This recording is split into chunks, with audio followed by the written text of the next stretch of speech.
مع السلامة في أماني شيخنا الله ربي ارحمه ربي روحنا يا ربنا. Pada kesempatan yang singkat ini, izinkan saya menyampaikan sebuah wasiat seorang ulama yang bernama Syekh Abdul Aziz bin Baz.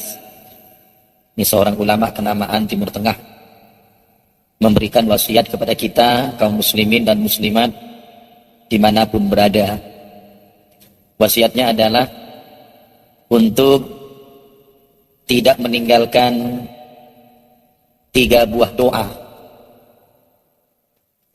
yang kita baca pada saat kita sujud, utamanya di sujud yang terakhir.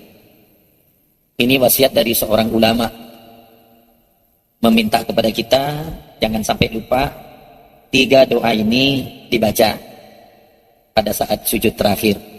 Kalau di semua sujud mungkin terlalu panjang sujud kita, makanya kita milih di sujud terakhir saja.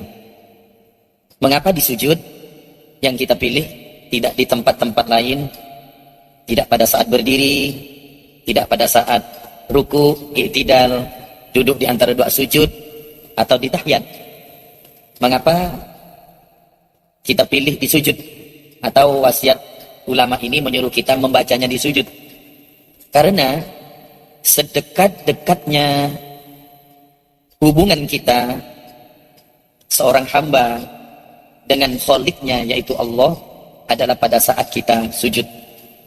Aqrabu ma yakunul abdu min rabbih wa huwa sajidun fa aktsirud du'a. Itu hadis diriwayatkan oleh Imam Muslim. Sedekat-dekatnya seorang hamba dengan Tuhannya yaitu pada saat dia sujud. Fa aktsirud du'a, maka perbanyaklah doa. Jadi pada saat sujud itu kita diminta banyak berdoa. Mengapa? Saat sujud itulah hubungan kita seorang abid dengan Allah sang ma'bud itu paling dekat. Tidak ada yang lebih dekat dari itu. Ini kata Nabi sendiri. Jadi kalau kita ingin mendekatkan atau mengakrabkan hubungan kita dengan Allah sang Khaliq kita, maka pada saat sujud itulah. Makanya Bapak dan Ibu jangan heran kalau Nabi itu melakukan sujud itu begitu panjang. Begitu panjang. Saking panjangnya hampir menyamai ketika beliau berdiri. Bayangkan itu Pak. Berdiri ketika sholat itu kan sangat panjang. Kalau surah yang dibaca itu panjang. Nabi rukuknya, sujudnya itu mirip dengan berdirinya. Itu luar biasa. Padahal kan kalau kita membaca tasbih yang normal saja itu kan tidak panjang. Subhana rabbiyal azim misalnya 3 kali, tidak panjang. Sama dengan sujud tidak panjang. Subhana rabbiyal a'la 3 kali, tidak panjang. Tapi karena diselipkan di dalamnya doa, maka menjadi panjang dia. Dan itu diperintah oleh Nabi. Fa'aktsirud du'a, perbanyak doa. Jadi doa apa saja? Ya, doa apa saja. Suruh banyak-banyak berdoa di situ. Karena hubungan kita dengan Allah akrab, paling dekat. Itu. Kalau sudah dilukiskan begitu, Pak, maknanya adalah sangat besar kemungkinannya apa yang kita doakan, apa yang kita minta kepada Allah itu didengar oleh Allah. Nah, itu. Karena dekatnya hubungan kita. Memang Allah itu Maha mendengar, Pak. Jangankan yang kita lahirkan lewat suara, yang kita sembunyikan di dalam lubuk hati kita yang paling dalam pun Allah tahu. Wa in tubdu ma fi anfusikum aw tukhfuhu yuhasibukum bihillah. Yang dilahirkan, yang disembunyikan, semuanya itu diketahui oleh Allah dan akan dihitung oleh Allah. Nah, termasuk doa. Tuh. Ini mengapa dibaca di dalam sujud. Nah, sekarang ulama. Ini ulama yang menyuruh kita. Kalau bukan kepada ulama, kepada siapa kita belajar? Dan kepada siapa kita mengikuti? Dan ulama itu adalah pewaris Nabi kita. Al-ulama warasatul anbiya. Ulama itu pewarisnya Nabi. Makanya jangan heran kalau kemudian ada ulama dilecehkan, ada ulama direndahkan martabatnya. Bahkan dizalimi. Ini ramai-ramai orang melakukan pembelaan. Mengapa? Membela ulama, hakikatnya membela Nabi. Mengapa? Karena ulama itulah penerus Nabi. Ya. Ulama itulah yang meneruskan dakwahnya Nabi. Tanpa ulama, siapa yang akan mendakwahkan Islam ini? Berkat tangan-tangan ulama, Islam ini menjadi nyebar kemana-mana. Makanya wajar, ya, jika ada ulama dihina, orang ramai-ramai melakukan pembelaan. Karena itu kebanggaan kita. Kepada ulama kita mengikuti jejak. Kita belajar kepada beliau-beliau itu. Baik belajar secara langsung maupun tidak langsung melalui kitabnya, melalui karya-karyanya.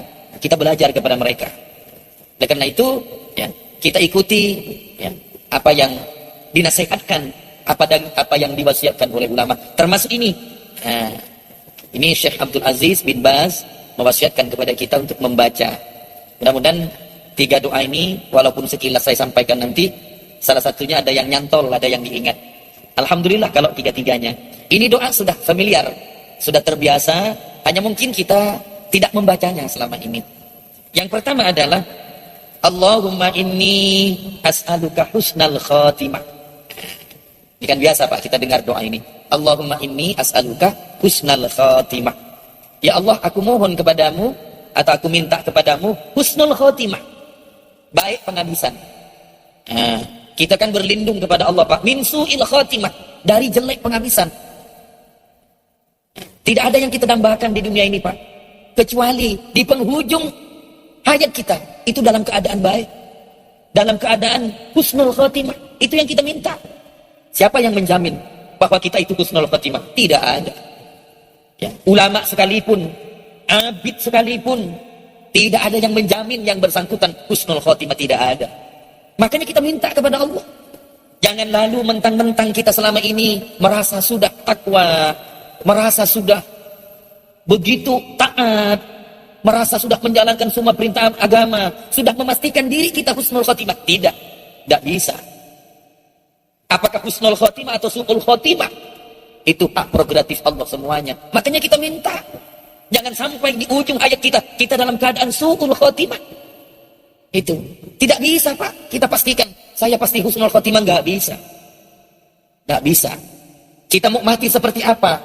Penyebab kematian kita apa? Di mana kita mati? Tidak ada yang tahu. Kondisi kita mati seperti apa? Husnul khotimah atau su'ul khotimah? Nggak ada yang tahu.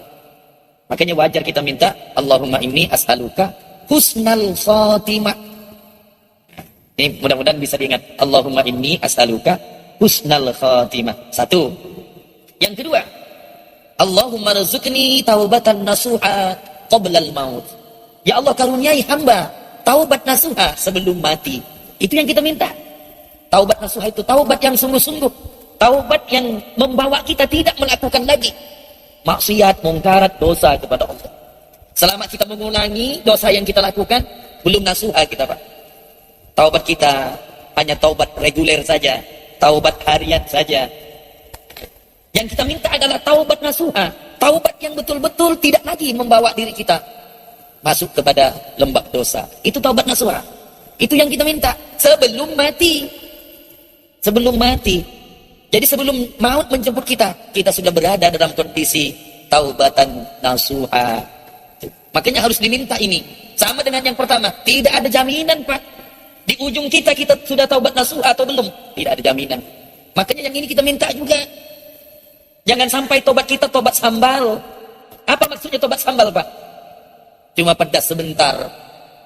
Seperti makan sambal, pedas sebentar, nanti hilang pedasnya. Taubat kita mungkin selama ini seperti itu. Ada kalanya kita taubat sungguh-sungguh, tapi tidak begitu lama kita lakukan lagi dosa itu. Itu namanya taubat sambal. Yang kita minta tidak seperti itu. Yang kita minta taubatun nasuha, taubat yang sungguh-sungguh. Ini mesti kita minta, di samping ada upaya untuk itu. Yang terakhir, Allahumma ya muqallibal qulub, tsabbit qalbi ala dinik. Ya Allah, wahai yang membolak-balikkan hati, kuatkan hatiku ala dinik, atas agamamu. Jadi kita minta ditetapkan hati kita dalam agama Allah, yaitu agama Islam, sebelum kita mati. Sebab tidak ada yang bisa menggaransi apakah kita mati muslim atau kafir. Tidak ada Pak. Makanya Allah mewanti-wanti kita, wala tamutunna illa wa antum muslimun. Jangan engkau mati kecuali kamu dalam keadaan muslim. Ini kan peringatan Allah. Artinya apa? Begitu banyak orang yang ketika sehat, ketika hidup dalam keadaan muslim, tapi begitu ajal menjelang, berubah hatinya, berbalik hatinya, menjadi ingkar kepada Allah. Kata Nabi, ya, nanti akan ada satu masa ketika pagi orang muslim Islam, sore sudah kafir. Ketika sore muslim, pagi dia kafir. Begitu fluktuatif, begitu mudah berubah. Karena hati ini memang mudah berubah. Makanya kita minta, ya muqallibal qulub, wahai yang membolak-balikkan hati, sabbit qalbi, tetapkan, kuatkan hatiku ala dini, atas agamamu. Ini yang kita minta. Ya. Di akhir hayat kita tetap membawa Islam, membawa iman. Ini 3 doa yang sangat penting, Pak, untuk kita amalkan. Allahumma inni as'aluka husnal khatimah. 1, Allahumma rizukni taubatan nasuha qoblal maut. 2, dan yang terakhir, Allahumma ya muqallibal qulub, sabbit qalbi ala dinik. Mudah-mudahan bisa dihafal semua. Kalau tidak ketiga-tiganya, mudah-mudahan salah satunya. Dan supaya tidak hilang, ya, langsung amalkan. Itu caranya. Ilmu tidak bakal hilang ketika kita memakainya dalam kehidupan sehari-hari dengan cara mengamalkan. Demikian, mudah-mudahan berfaedah bagi kita. Mudah-mudahan pahala yang kita baca doa ini disampaikan kepada ulama yang memberikan tausiah kepada kita untuk mengamalkan doa ini, yaitu Syekh Abdul Aziz bin Baz. Terima kasih atas segala perhatiannya. Mohon maaf andai kata ada hal-hal yang tidak berkenan. Billahi taufiq wal hidayah. Wassalamualaikum warahmatullahi wabarakatuh.